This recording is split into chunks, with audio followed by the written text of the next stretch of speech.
الحمد لله نحمده ونستعينه ونستغفره ونؤمن به ونتوكل عليه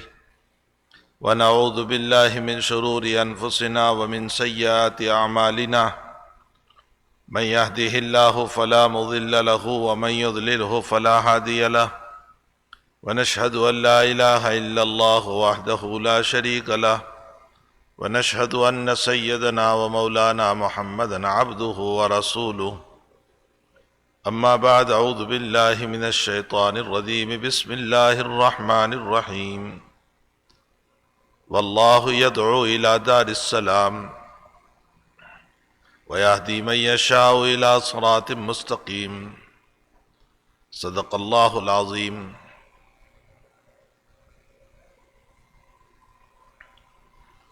بزرگان محترم، معزز بھائیوں، دوستو، عزیزو،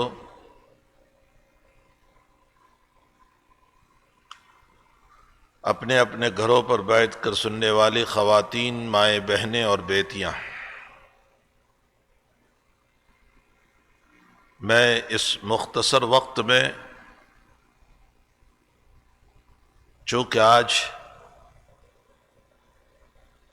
انتہائی خوشی اور مسرت کا دن اللہ تعالیٰ نے عطا فرمایا ہے اور اس کو یوم العید کہا جاتا ہے،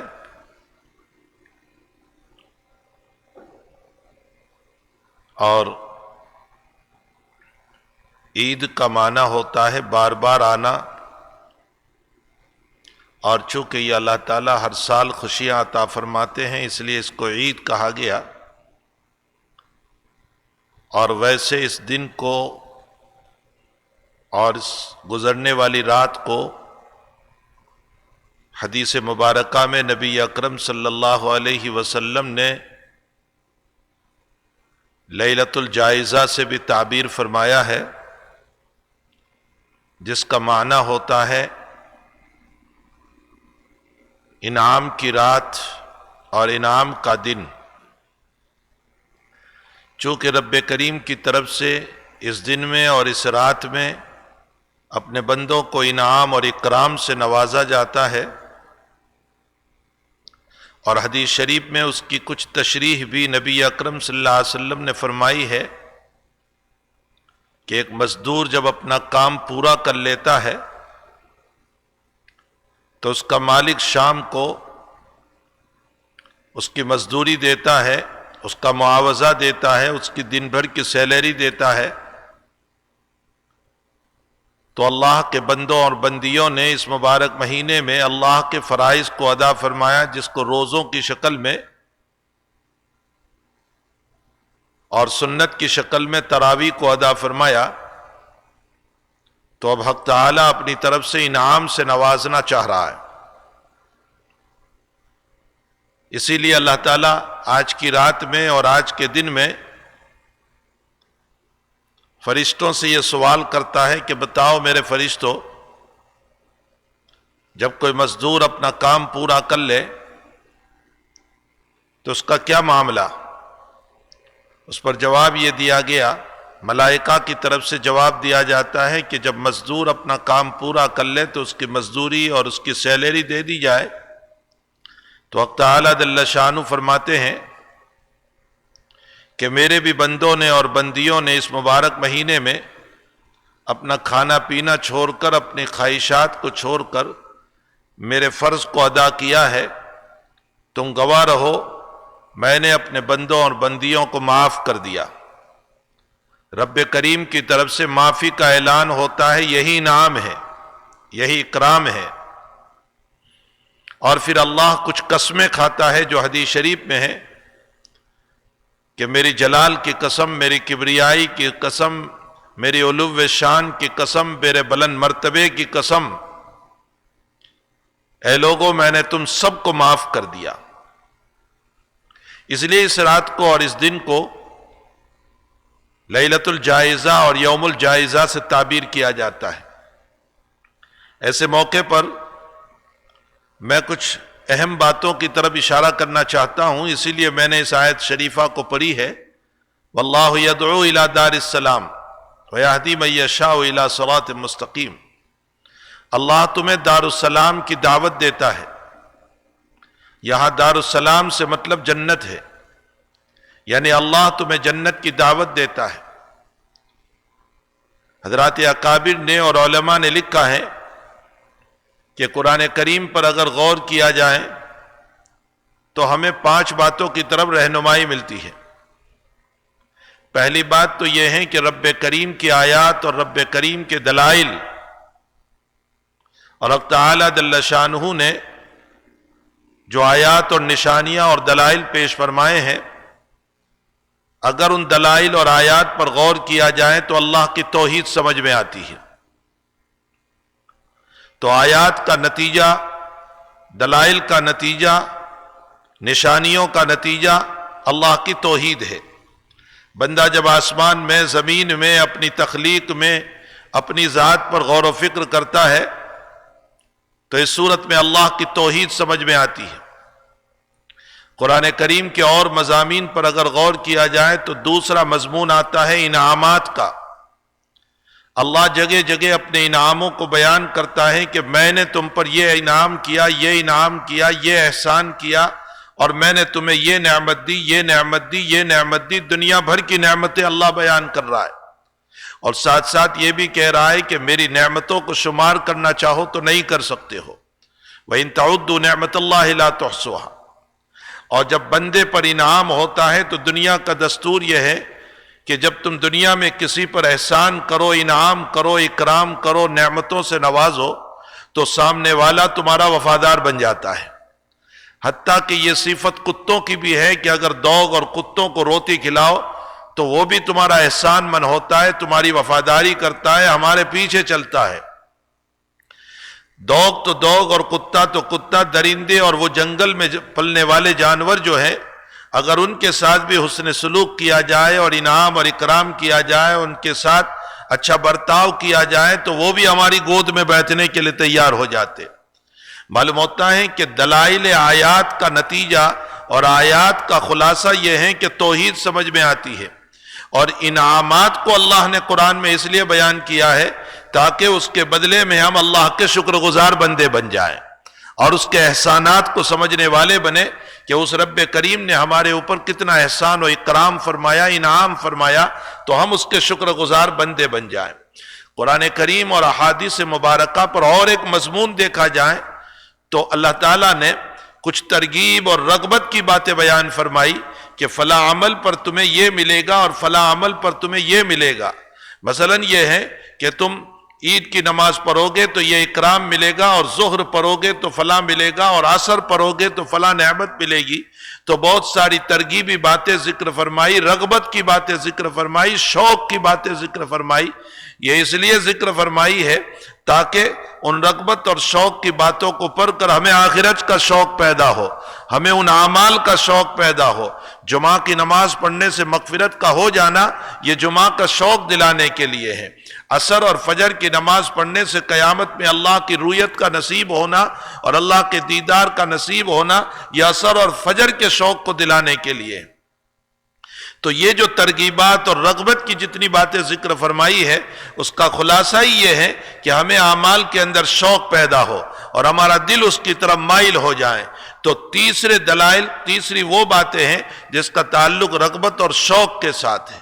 اور چوتھا، اگر قرآن اور حدیث پر غور کیا جائے تو کچھ آیات اور کچھ احادیث مبارکہ وہ ہیں جس میں انسان کو ڈرایا گیا، ترہیبی باتیں ہیں جس میں یہ کہا گیا کہ دنیا میں بھی حالات ہوں گے، آخرت میں بھی حالات ہوں گے، پھر دھڑکتی ہوئی جہنم ہوگی، پھر برکتی ہوئی آگ ہوگی، اور پھر فلاں چیز اور فلاں چیز، اور قبر کے اندر یہ مسائل ہوں گے۔ ان ساری ترہیبات کا خلاصہ اور ان ساری ڈرانے والی آیات اور احادیث کا خلاصہ یہ ہے کہ بندہ ڈر جائے رب کریم سے اور اللہ کا خوف پیدا کر لے اپنے دل کے اندر، اور اپنے اللہ کا خوف پیدا کر کے اپنی زندگی کو راہ راست پر گزارنے والا بن جائے۔ اور کچھ آیات اور کچھ احادیث مبارکہ وہ بڑی عجیب و غریب ہے کہ جس کے اندر حضرات اکابر نے لکھا ہے کہ ایک طرف تو آپ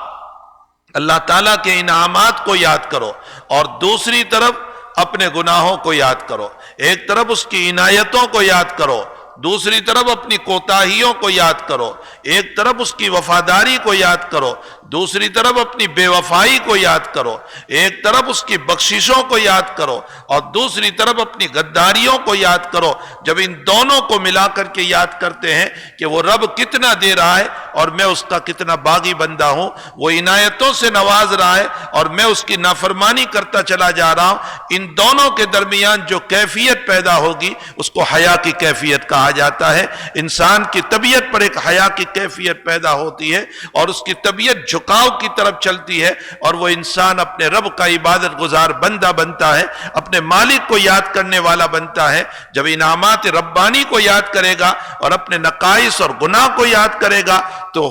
یقینی بات ہے کہ اس کی طبیعت میں جھکاؤ پیدا ہو ہی جاتا ہے۔ یہ 5 باتیں ہیں، اللہ کے توحیدی دلائل سے توحید کی طرف دل لپکتا ہے، اللہ کے انعامات کے ذریعے سے اللہ کے شکر کی طرف ہم لپکتے ہیں، اللہ کی رغبت اور ترغیبی باتوں کے ذریعے سے اعمال کا شوق پیدا ہوتا ہے، اللہ کی ترہیبی باتوں کے ذریعے سے جس کے ذریعے سے انسان کو ڈرایا گیا ہے اللہ کا خوف پیدا ہوتا ہے، اور اللہ کی نعمتوں کو یاد کرنا اور اپنے نقائص کو دیکھنا، اس کے ذریعے سے ہماری طبیعت میں حیا پیدا ہوتی ہے۔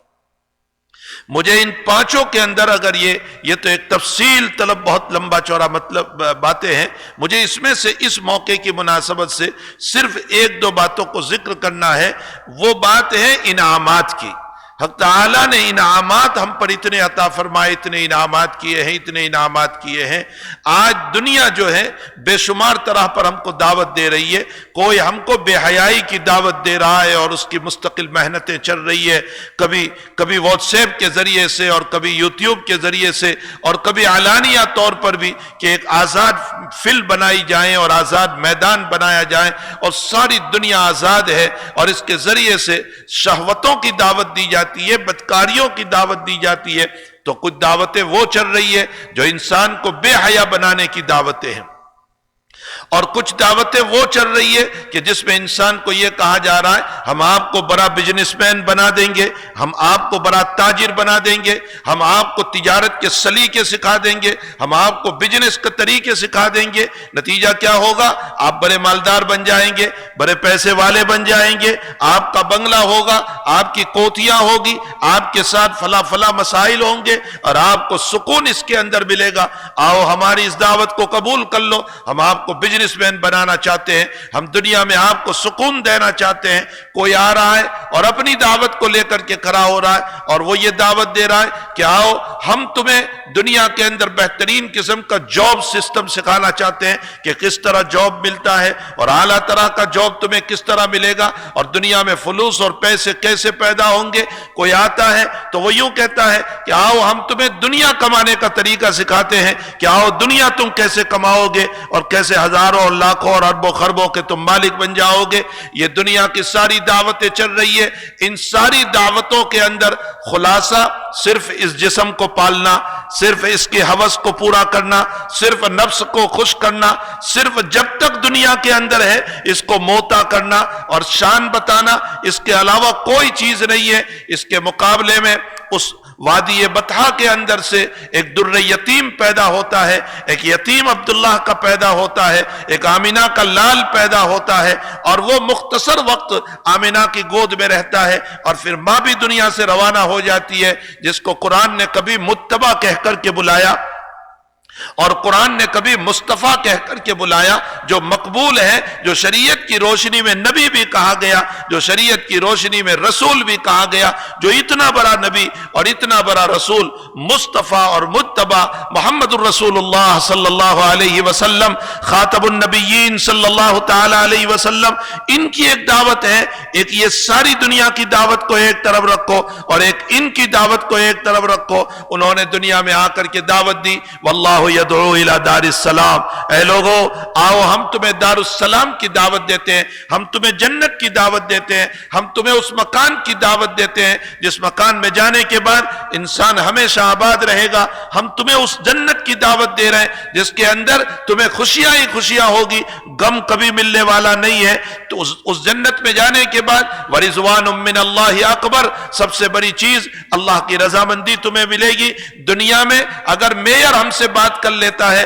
تو پھر اس صورت میں ہم اتنے بڑے اپنے آپ کو بتا دیتے ہیں کہ گویا میئر مجھ سے ملا اور مسکرا کر ملا، میئر مجھ سے ملا، میرے بچوں کی خیر خیریت پوچھی، میئر مجھ سے ملا اور مجھے ہنس کر کے بات کی، میئر مجھ سے ملا اور پورے مجمع میں مجھے ہی دیکھ کر کے بات کرتا رہا۔ ہم بڑے فخر سے بیان کرتے ہیں، ساری کائنات کا مالک کہہ رہا ہے قیامت میں جنت دوں گا، ورضوان من اللہ اکبر، اور سب سے بڑی چیز میری رضامندی ہوگی۔ میں کہوں گا میں تم سے راضی ہو گیا، میں تم سے کبھی ناراض نہیں ہوں گا۔ رب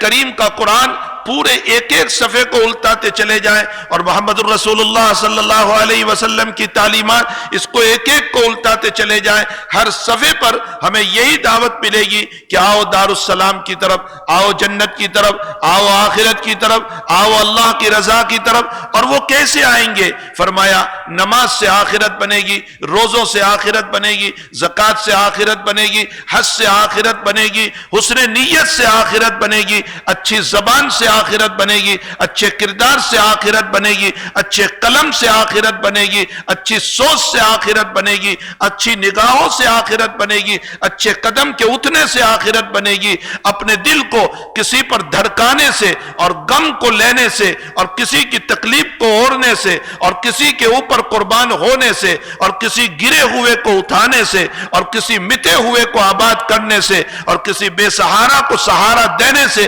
تمہیں آخرت ملے گی، رب ملے گا، جنت ملے گی، اس کے پروان ملیں گے، اللہ کی خوشنودی ملے گی، اللہ کی زیارت ملے گی، اور حق تعالی جل شانہ یہ ساری چیزیں تمہیں عطا فرمانے والے ہیں۔ یہ انعام کے دن میں حق تعالی جل شانہ کا یہ انعام بھی ہمیں دیا جا رہا ہے کہ اے لوگو، اگر اپنی زندگی کو تم نے خوشگوار بنانا، دوسروں کے موافق بنانا، دوسروں کے فائدہ مند بنایا، دوسروں کے لیے خیرخواہی والی بنائی، تو یاد رکھو تم سے اللہ بھی راضی ہوگا، تم سے رسول اللہ صلی اللہ علیہ وسلم بھی راضی ہوگا،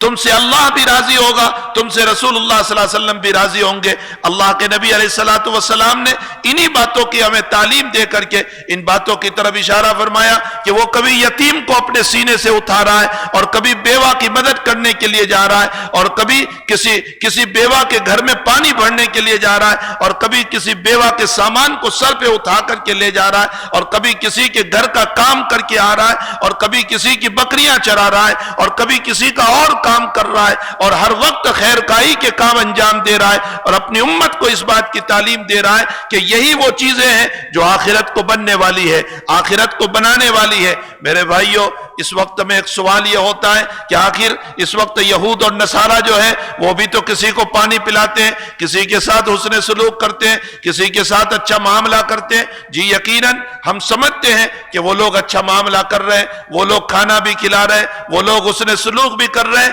لیکن ان کی نیت کچھ اور ہے، اور ان کی نیت یہ ہے جیسے ہمارے گھروں پر ہم بکرے پالتے ہیں، چکن پالتے ہیں اور اس کو کھانا کھلاتے رہتے ہیں تاکہ وقت پر اس کو ذبح کر دیں۔ ان لوگوں کا لوگوں کے ساتھ اس نے سلوک کرنا وہ اللہ کی رضا کے لیے نہیں ہے، بلکہ وہ اس لیے ہے تاکہ ضرورت پڑنے پر ان کو ذبح کر دیا جائے، ان سے غلط فائدہ اٹھایا جائے، ان کو جو ہے ان سے نفع حاصل کیا جائے۔ اور حضور پاک صلی اللہ علیہ وسلم کا منشا قطعاً خدا پاک کی قسم لاکھوں سلام اس ذات اقدس پر نازل ہو، قطعاً اس کا یہ مطلب نہیں ہے کہ اللہ کے نبی نے یہ تعلیمات اس لیے دی ہو کہ اس کی کوئی ذاتی غرض ہو، اس کا کوئی ذاتی فائدہ ہو، قطعاً نہیں۔ شیخ الاسلام علامہ شبیر احمد عثمانی رحمت اللہ علیہ نے ایک بڑی پیاری بات ارشاد فرمائی۔ حضرت یہ فرماتے ہیں کہ روایتوں میں نبی کریم صلی اللہ علیہ وسلم نے یوں مثال دے کر فرمایا کہ جب تم آگ جلاتے ہو تو کیڑے مکوڑے اڑتے ہوئے، پتنگے اڑتے ہوئے، شمع اڑتے ہوئے اس آگ کی طرف لپکتے ہیں اور وہ جل کر ختم ہو جاتے ہیں، لیکن میرے آقا صلی اللہ علیہ وسلم نے سنو اور دل کے کان سے سنو۔ شیخ الاسلام فرماتے ہیں میرے آقا صلی اللہ علیہ وسلم نے ایمان کی شمع روشن کی، اسلام کی شمع روشن کی، توحید کی شمع روشن کی، اللہ کی وحدانیت کی شمع روشن کی، اچھے اخلاق کی شمع روشن کی، عبادت کی شمع روشن کی، اچھے معاملات کی شمع روشن کی، اور ان شمع کو روشن کرنے کے بعد وہ لوگ، وہ صحابہ جو جن پر کوئی حکومت کرنے کے لیے تیار نہیں تھا، جن کے اوپر کوئی آنے کے لیے تیار نہیں تھا، اس وقت کی دو طاقتیں، ایک رومن امپائر اور ایک ایران اور کسرا اور فارس جس کو کہا جاتا تھا، جو بڑی طاقت تھی. جیسے اس وقت دنیا میں دو طاقتیں بڑی مشہور ہیں، ایک امریکہ اور ایک رسیہ. اس زمانے کی یہ دو طاقتیں تھی جن کے ساری دنیا میں ڈنکے بج رہے تھے، لیکن یہ دونوں طاقت بھی عرب کے اوپر جانے کے لیے تیار نہیں تھی، حکومت کرنے کے لیے تیار نہیں تھی. اس لیے کہ وہ یہ کہتے تھے کہ یہ تو اندر ہی میں لڑتے رہتے ہیں، یہ اندر ہی میں مرتے رہتے ہیں، یہ اندر ہی میں جو ہے آپس میں ٹکراتے رہتے ہیں، یہ تو غریب قسم کے لوگ ہیں، ان کے پاس تہذیب بھی نہیں ہے، ان کے پاس کلچر بھی نہیں ہے، ان کے پاس ڈسپلن بھی نہیں ہے، ان پر کون حکومت کرے گا؟ جن پر کوئی جانے کے لیے تیار نہیں تھا، محمد الرسول اللہ صلی اللہ علیہ وسلم انہی میں پیدا ہوئے اور انہی کو سجایا اور انہی کو بنایا، اور ایسا بنایا کہ دنیا کی آگ روشن ہوتی ہے تو شمع اور پتنگے اور کیڑے اور مکوڑے اس میں گر کر جل جاتے ہیں. میرے آقا نے توحید کی اور اخلاق کی اور اچھے معاملات کی اور عبادات کی وہ شمع روشن کی کہ صحابہ کرام اندر میں گر کر کے جل کر ختم نہیں ہو گئے، بلکہ اپنے دل کو جلا کر کے ساری دنیا کے قائد بن کر کے گئے، ساری دنیا کے امام بن کر گئے، ساری دنیا کے رہبر بن کر گئے، اور ساری دنیا کے اوپر حکومت کر کے بتا دیا کہ محمد الرسول اللہ صلی اللہ علیہ وسلم کا صحبت یافتہ جو ہوا کرتا ہے، تربیت یافتہ جو ہوا کرتا ہے، وہ حقیقت میں وہ پوری دنیا کے اپنے ہاتھ میں لے سکتا ہے. آج ہماری ناکامی کی سب سے بڑی بنیاد یہ ہے، سب سے بڑی بنیاد یہ ہے کہ ہم آپس میں ٹکرائے، ہم نے ایک دوسرے کی عزت کے لینے کو حلال سمجھ لیا، ایک دوسرے کو ذلیل کرنے کو حلال سمجھ لیا. ایک مکان میں آپس میں ٹکراؤ ہے، ایک بھائی بھائی میں آپس میں ٹکراؤ ہے، ایک باپ بیٹے میں آپس میں ٹکراؤ ہے، ایک کھنچے اور ایک دسترخوان پر کھانے والوں میں آپس میں ٹکراؤ ہے، ایک ساتھ بیٹھنے والوں پر آپس میں ٹکراؤ ہے، ایک کمیٹی اور نظام میں آپس میں ٹکراؤ ہے، ایک ملک میں آپس میں ٹکراؤ ہے، اور ایک حکومت میں آپس میں ٹکراؤ ہے. ہمارا حال یہ ہو گیا کہ ہم ایک دسترخوان پر ساتھ کھانا کھاتے ہیں اور ایک دوسرے کی عزت کے لینے کے چکر میں اور اس کی فکر میں ہوا کرتے ہیں. ہمارا آپسی یہ ٹکراؤ اور آپسی یہ دشمنیاں اور آپسی یہ اختلاف اور آپسی یہ باتیں جس کی بنیاد پر ہماری ہوائیں اخر گئے، ہماری طاقتیں ختم ہو گئے اور ہم بزدل بن گئے اور ہمارے اوپر اللہ کی مار اتری ہے. حسن بصری رحمت اللہ علیہ کا جملہ میں جگہ جگہ سناتا ہوں، اور میں یہاں بھی آج کے اس عید کے پیغام کے اوپر سنا رہا ہوں. حسن بصری فرماتے ہیں بعض لوگ وہ ہوتے ہیں جب سو جاتے ہیں تو ہلکی سی آواز سے بیدار ہو جاتے ہیں، بعض وہ ہوتے ہیں جن کو ذرا سا ہلانا پڑتا ہے تب بیدار ہوتے ہیں، اور بعض وہ ہوا کرتے ہیں کہ جن کو زور زور سے آواز دو تب جا کر کے وہ بیدار ہوتے ہیں. ہماری نیند غفلت کی ایسی ہے، ہماری نیند غفلت کی ایسی ہے کہ قرآن ہم کو بلا رہا ہے، حدیث ہمیں بتا رہی ہے، صحابہ کی تعلیمات ہم کو بلا رہی ہے، اکابر کی زندگی ہم کو بلا رہی ہے، اولیاء کرام کی مبارک زندگی ہم کو بلا رہی ہے، لیکن ہم سوئے ہوئے. بعض سوئے ہوئے تو وہ ہوتے ہیں جو حرکت دینے سے بیدار ہو جائیں، آواز دینے سے بیدار ہو جائیں، اور بعض وہ ہوتے ہیں زور سے چلاؤ تب بیدار ہوتے ہیں. ہم ایسے سوئے ہیں غفلت کی نیند، ایسے سو چکے ہیں کہ کہیں بم گرا کر کے اللہ ہم کو جگا رہا ہے، کبھی حالات ڈال کر کے ہم کو جگا رہا ہے، کبھی بیماریوں کی بیماریاں ڈال کر کے ہم کو جگا رہا ہے، کہیں لاشوں کا انبال لگا کر کے ہمیں جگا رہا ہے، کبھی بڑے بڑے بم پھینک کر کے ہمیں جگا رہا ہے. ان چیزوں کو پھینکنے کی ضرورت اللہ کو اسی لیے پڑی ہے کہ ہم ایسے سو چکے ہیں غفلت کی نیند میں کہ نہ ہمارا بال رینگتا ہے سنت رسول اللہ کے اوپر، نہ ہماری زندگی چل رہی ہے اللہ کے نبی کی محبوب شریعت کے اوپر. میرے بھائیوں اور میری بہنوں، میرے بھائیوں اور میرے بزرگوں، ایک بات خوب سن لیجئے. اللہ کے حبیب پاک صلی اللہ علیہ وسلم فرماتے ہیں میں تمہیں تمہارے دو ہاتھوں میں دو چیزیں دے کر جاتا ہوں. ترکت فیکم الثقلین لن تضلوا بعدی ان تمسکتم بہما کتاب اللہ و سنتی. فرمایا تمہارے رائٹ ہینڈ کے اندر اللہ نے قرآن دیا ہے، اور تمہارے لیفٹ ہینڈ کے اندر اور بائیں ہاتھ کے اندر اللہ نے سنت رسول اللہ کو دیا ہے.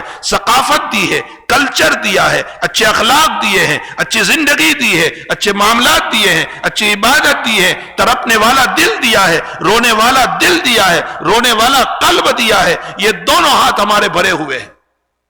یہ دونوں ہاتھ ہمارے بھرے ہوئے ہیں، قرآن سے بھرا ہوا ہے، احادیث مبارکہ سے بھرا ہوا ہے، تعلیمات نبوی سے بھرا ہوا ہے، محمد الرسول اللہ صلی اللہ علیہ وسلم کی مبارک زندگی سے بھرا ہوا ہے۔ اب اگر ہمیں دوسروں کی تعلیم کو لینا ہوگا، اگر دوسروں کے کلچر کو لینے کے لیے جا رہے ہیں تو پہلے قرآن چھوڑنا پڑے گا، اس لیے کہ جس ہاتھ میں قرآن ہے اس ہاتھ میں کوئی دوسری چیز نہیں لے سکتے ہیں۔ پہلے قرآن رکھ دو اور پھر دوسروں کی تعلیمات لو۔ یاد رکھو، اگر قرآن کو ڈال دیا دوسروں کی تعلیمات کو لینے کے لیے، جیسے آج مزاج بنا ہوا ہے، ان کا کلچر لے لو، ان کے اخلاق لے لو، ان کے کیریکٹر لے لو، ارے فلاں یہ کہہ رہا ہے ان کے لے لو، یہ زندگی لے لو، یہ طریقہ لے لو۔ اگر آپ کو دوسروں کے طریقوں کو لینا ہے، اپنے قرآن کو نیچے ڈال دو، اور جنہوں نے قرآن کو نیچے ڈالا ہے سوائے ذلتی کے اور کچھ نہیں ہوگا، سوائے رسوائی کے اور کچھ نہیں ہوگا، سوائے ذلیل و خوار ہونے کے اور کچھ نہیں ہوگا، سوائے بمباری کے اور کچھ نہیں ہوگا، سوائے ہلاکت کے اور کچھ نہیں ہوگا۔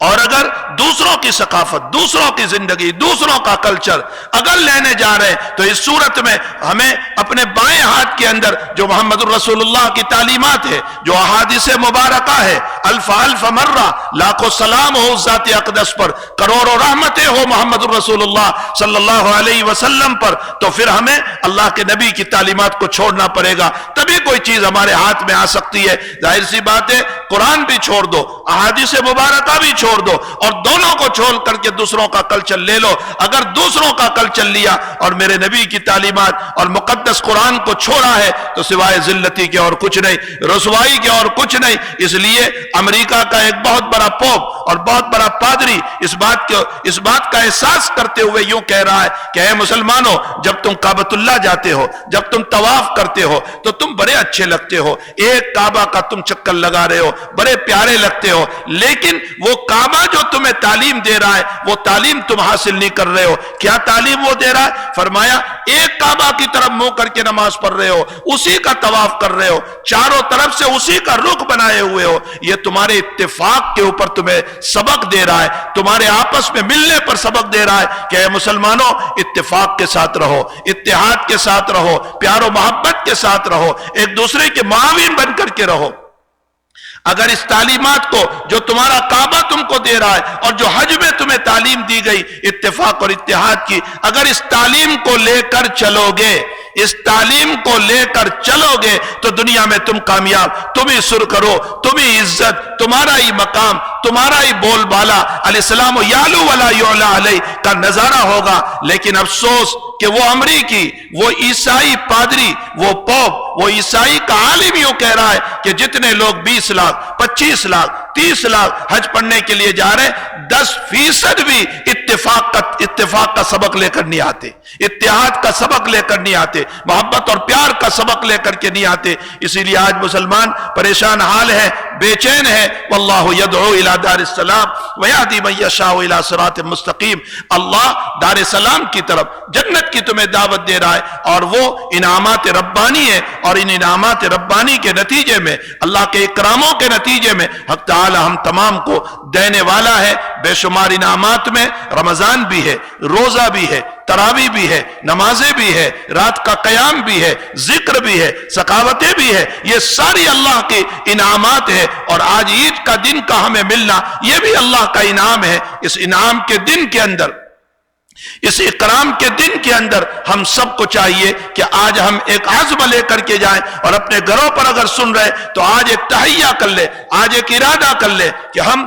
جو ہے اسلام کا بول بالا کریں گے، اسلام کی شان کو بلند کریں گے، آپس میں اتفاق اور اتحاد کے ساتھ رہیں گے، پیار اور محبت کے ساتھ رہیں گے۔ اللہ لاکھوں خوشیاں نصیب فرمائے آپ سب کو، اللہ اپنا پیار و دلال نصیب فرمائے اس مبارک دن میں، اللہ اپنی رحمتوں برکتوں کو مالا مال فرمائے اور اپنی رحمتوں کو ہم پر نچھاور کرے۔ مجھے ایک دعا مختصر سی یاد آ گئی، میں عرض کروں۔ ایک دیہاتی آدمی، ایک عربی آدمی مزار اقدس صلی اللہ علیہ وسلم پر کھڑا ہو کر کے دعا کر رہا تھا، اس کی دعا سن لو۔ وہ کیا دعا ہے؟ عمر پیچھے کھڑے ہو کر سن رہے، وہ دیہاتی دعا کر رہا تھا، اے اللہ یہ تیرا حبیب ہے صلی اللہ علیہ وسلم، اگر تو نے مجھ کو معاف کر دیا، میں بڑا مجرم، میں بڑا گنہگار، اگر تو نے مجھ کو معاف کر دیا تو حبیب خوش ہو جائے گا، شیطان ناراض ہو جائے گا، اور اگر تو نے مجھ کو معاف نہیں کیا تو حبیب ناراض ہوگا اور شیطان خوش ہوگا۔ اللہ تو ہی فیصلہ کر لے، تو شیطان کو خوش کرنا چاہتا ہے یا حبیب پاک صلی اللہ علیہ وسلم کو خوش کرنا چاہتا ہے؟ اگر حبیب کو خوش کرنا چاہتا ہے، اس مجرم کو معاف کر دے، اس گنہگار کو معاف کر دے۔ حضرت عمر نے یہ دعا سنی، عمر آگے آئے، دعا پسند آئی، عمر نے بھی وہی دعا فرمائی اور روتے روتے کہا، اے اللہ حبیب کو خوش کر دے، مجھ مجرم کو معاف کر دے، شیطان کو خوش نہ کر۔ آج کے مبارک دن میں ہم یہی دعا کرتے ہیں، اے اللہ حبیب پاک صلی اللہ علیہ وسلم کو خوش فرما دے، اور اللہ ہمارے گناہوں کو معاف فرما دے، اور ہماری کوتاہیوں کو درگزر فرما دے، اور اللہ اپنے انعاموں سے جتنے انعامات تو اتار رہا ہے میری شان کے مطابق، ہماری شان کے مطابق تو انعام نہ کرنا، اس لیے کہ ہماری تو عبادت ہی قابل قبول نہیں ہے۔ تو نے ہم کو دیکھ کر اگر اتارا تو ہم میں سے کوئی لائق نہیں ہے، تو تیری شایان شان، تیری رحمت، تیری غفاریت، تیری مغفرت، تیرا اکرام، تیری شان کو دیکھتے ہوئے اے اللہ تو ہمارے اوپر انعام و اکرام فرما دے اور ہمارے لیے مغفرت کا فیصلہ فرما دے۔ اللہ سب کی مغفرت فرمائے اور مبارک دن کے اندر ہم تمام سے اللہ راضی ہو جائیں۔ وآخر دعوانا ان الحمد للہ رب العالمین۔ السلام علیکم ورحمۃ اللہ وبرکاتہ۔ بزرگوں، دوستوں، بھائی اور بہنوں، سب سننے والے حضرات کو عید کی مبارکباد پیش کرتا ہوں اور دعا کرتا ہوں کہ اللہ تعالیٰ زندگیوں میں ہمیں بہت ساری خوشیاں نصیب فرمائے، اور جتنی بھی رمضان کی عبادات ہوئی ہی اللہ تعالیٰ اپنے فضلوں سے کرم سے قبول فرمائے، اور آئندہ ہمیں عافیت کے ساتھ، صحت کے ساتھ، تندرستی کے ساتھ دوسرا رمضان بھی نصیب فرمائے۔ بہت ہی دکھے دل کے ساتھ یہ بھی اعلان کرنا پڑتا ہے کہ کچھ طاغوتی اور شیطانی طاقت ایسی ہیں کہ جن کو مسلمان کا پنپنا، اہل اسلام کا ایک ہو جانا اور سکون چین سے رہنا پسند نہیں ہے۔ جیسے آپ کو معلوم ہوا ہوگا کہ اسرائیلیوں نے اور یہودیوں نے فلسطین کے بالکل بے قصور مسلمانوں کے اوپر رمضان میں حملہ کر دیا ہے، بیچاروں کی جان جا رہی ہے، عورتیں بیوہ ہو رہی ہیں، بچے یتیم ہو رہے ہیں، اور کتنے شہید ہو رہے ہیں، اور ان نالائقوں کو کوئی بھی رحم نہیں آتا۔ نہ دنیا کا کوئی مسلم ملک، اتنے سارے ممالک ہیں لیکن کوئی بولتا نہیں ہے، دل سب کے رو رہے ہیں۔ اللہ تعالیٰ ہی ان کی مدد فرمائے، اور اللہ تعالیٰ اپنی غیبی طاقت سے ان فلسطینیوں کی مدد فرمائے، اور ان دشمنان اسلام کو، ان اعداء اسلام کو اللہ تعالیٰ اس دنیا سے مٹا دے وے، ان کا نام و نشان نہ رہے، اللہ تعالیٰ ان کو ہلاک کر دے وے۔ خوشی تو ہم منا رہے ہیں، لیکن ہمیں ان خوشی کے موقع پر ہمارے ان فلسطینی بھائی بہنوں کو بھی یاد کرنا ہے۔ تو آپ کو معلوم ہے کہ ہماری اس ایس ایم اے کی طرف سے فنڈ ریز کیا جاتا ہے، پیسے کلیکٹ کیے جاتے ہیں وہاں کے مظلومین کی مدد کے لیے۔ اس لیے آپ سب حضرات سے درخواست ہے، اپیل ہے کہ آپ ان مظلوم بھائی بہنوں کی دل کھول کر مدد کریں، اور ایس ایم اے کے ویب سائٹ پر جا کر جو بھی ڈونیشن کا طریقہ ہے اس سے آپ ڈونیٹ کریں۔ انشاءاللہ العزیز یہ مدد جلد سے جلد وہاں پہنچائی جائے گی، اور اللہ تعالیٰ ان کی ہر طرح سے مدد فرمائے، ہر طرح سے حفاظت فرمائے، پوری امت مسلمہ کی اللہ تعالیٰ حفاظت فرمائے۔ میں نماز کا طریقہ بیان کر دیتا ہوں کہ یہ عید الفطر کی 2 رکعت واجب نماز زیادہ 6 تکبیروں کے ساتھ اس امام کے پیچھے پڑھتا ہوں، یہ نیت کر لے۔ اس کے بعد امام اللہ اکبر کہہ کر نماز شروع کرے گا، جو تکبیر تحریمہ ہوگی۔ سبحانک اللہم و بحمدک و تبارک اسمک و تعالی جدک و لا الہ غیرک پڑھ لے ثنا۔ اس کے بعد 3 تکبیریں پہلی رکعت میں ہوگی۔ اللہ اکبر کہہ کر ہاتھ اٹھا کر چھوڑ دے، دوسری مرتبہ بھی اللہ اکبر کہہ کر ہاتھ اٹھا کر چھوڑ دے، اور تیسری مرتبہ اللہ اکبر کہہ کے ہاتھ اٹھا کے باندھ لے۔ اب سورہ فاتحہ اور کوئی سورت یا قرآن کی کچھ آیات امام پڑھے گا، اس کے بعد رکوع اور سجدہ کر کے دوسری رکعت میں کھڑے ہوں گے۔ دوسری رکعت میں پہلے امام الحمد اور کوئی سورت پڑھے گا، سورہ فاتحہ اور کوئی سورت پڑھے گا، اور اس کے بعد رکوع میں جانے سے پہلے وہ 3 تکبیریں کہے گا، اللہ اکبر ہاتھ اٹھا کر چھوڑ دے، پھر اللہ اکبر ہاتھ اٹھا کر چھوڑ دے، اور پھر اللہ اکبر ہاتھ اٹھا کر چھوڑ دے۔ یہ 6 تکبیریں ہو گئی، پہلی رکعت میں 3، دوسرے میں 3۔ اب جو اللہ اکبر کہیں گے وہ رکوع میں جانے کے لیے تکبیر ہوگی، اور پھر اپنے نارمل طریقے سے یہ نماز کو پوری کرے۔ اللہ تعالیٰ سب کی عبادتوں کو قبول فرمائے۔ اللہ اکبر۔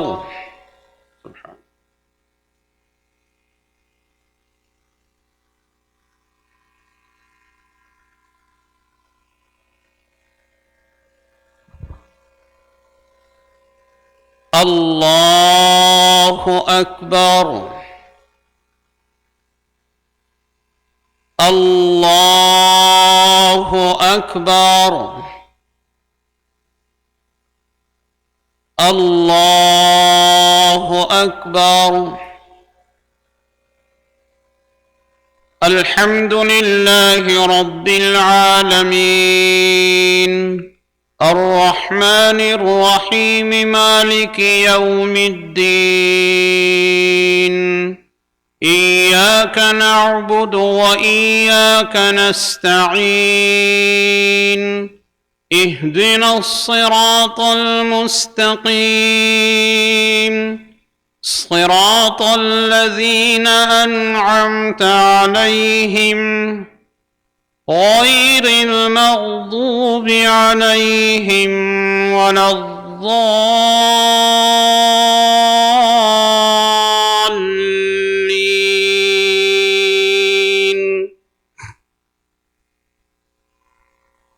والضحى والليل إذا سجى ما ودعك ربك وما قلى وللآخرة خير لك من الأولى ولسوف يعطيك ربك فترضى ألم يجدك يتيما فآوى ووجدك ضالا فهدى ووجدك عائلا فأغنى فأما اليتيم فلا تقهر وأما السائل فلا تنهر وأما بنعمة ربك فحدث۔ اللہ اکبر۔ سبحان اللہ۔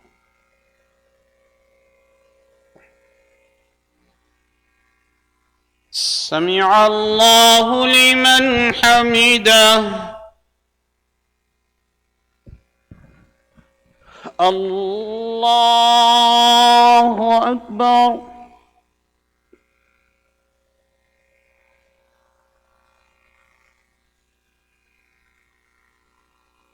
اللہ اکبر۔ اللہ اکبر۔ سبحان اللہ۔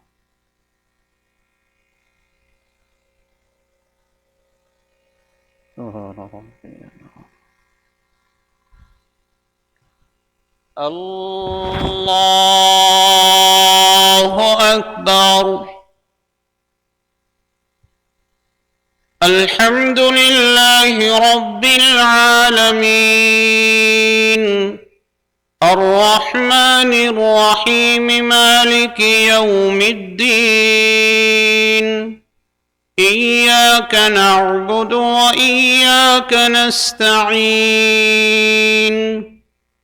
اهدنا الصراط المستقيم صراط الذين أنعمت عليهم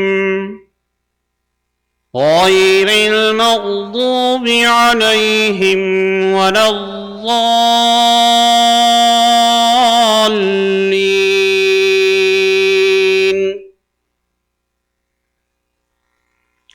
ألم نشرح لك صدرك ووضعنا عنك وزرك الذي أنقض ظهرك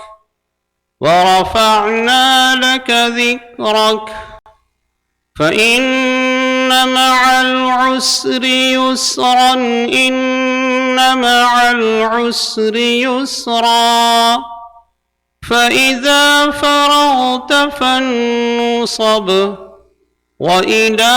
ربك فارغب. الله أكبر الله أكبر الله أكبر الله أكبر.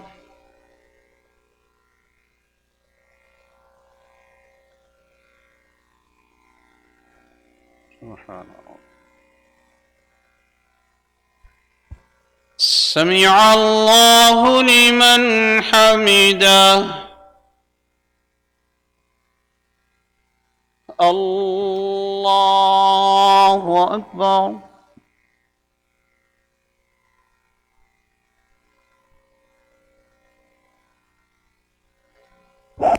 الله أكبر الله أكبر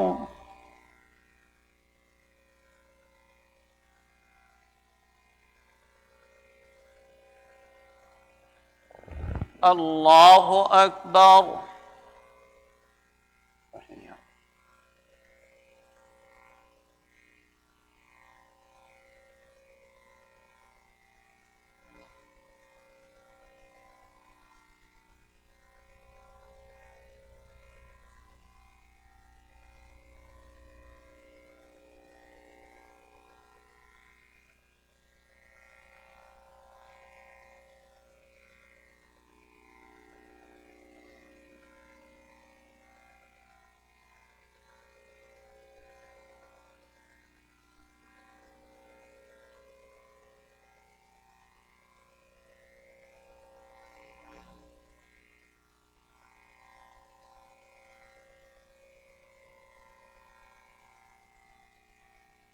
السلام عليكم ورحمة الله. السلام عليكم ورحمة الله. استغفر الله. لا إله إلا الله. بسم الله الرحمن الرحيم. الحمد لله رب العالمين والصلاة والسلام على رسوله سيدنا محمد وآله وأصحابه أجمعين. ربنا آتنا في الدنيا حسنة وفي الآخرة حسنة وقنا عذاب النار. ربنا فاغفر لنا ذنوبنا وكفر عنا سيئاتنا وتوفنا مع الأبرار.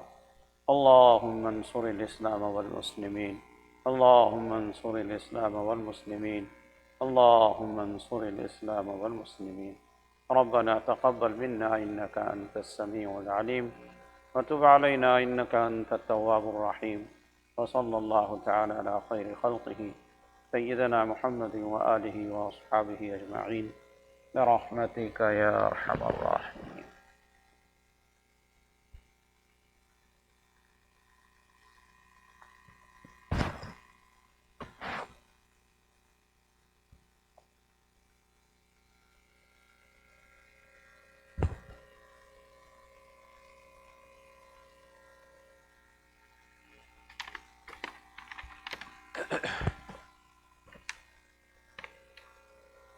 الله أكبر الله أكبر الله أكبر الله أكبر لا إله إلا الله والله أكبر الله أكبر ولله الحمد الحمد لله رب العالمين والصلاة والسلام على سيدنا محمد خاتم النبيين وعلى آله وصحبه أجمعين أما بعد فأعوذ بالله من الشيطان الرجيم بسم الله الرحمن الرحيم يا أيها الذين آمنوا اتقوا الله حق تقاته ولا تموتن إلا وأنتم مسلمون وقال تعالى فاذكروني أذكركم واشكروا لي ولا تكفرون وقال رسول الله صلى الله عليه وسلم يا أبا بكر إن لكل قوم عيدا وهذا عيدنا الله أكبر الله أكبر الله أكبر الله أكبر لا إله إلا الله والله أكبر الله أكبر ولله الحمد بارك الله لنا ولكم في القرآن العظيم ونفعنا وإياكم بالآيات والذكر الحكيم أستغفر الله لي ولكم ولسائر المسلمين فاستغفروه إنه هو الغفور الرحيم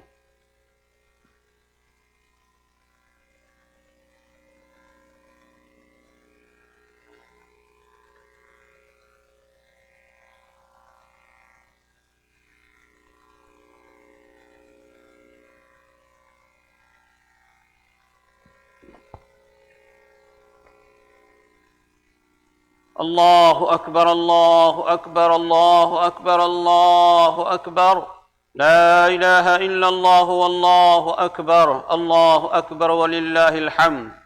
الحمد لله رب العالمين والصلاة والسلام على سيدنا محمد خاتم النبيين وعلى آله وصحبه أجمعين أما بعد فأعوذ بالله من الشيطان الرجيم بسم الله الرحمن الرحيم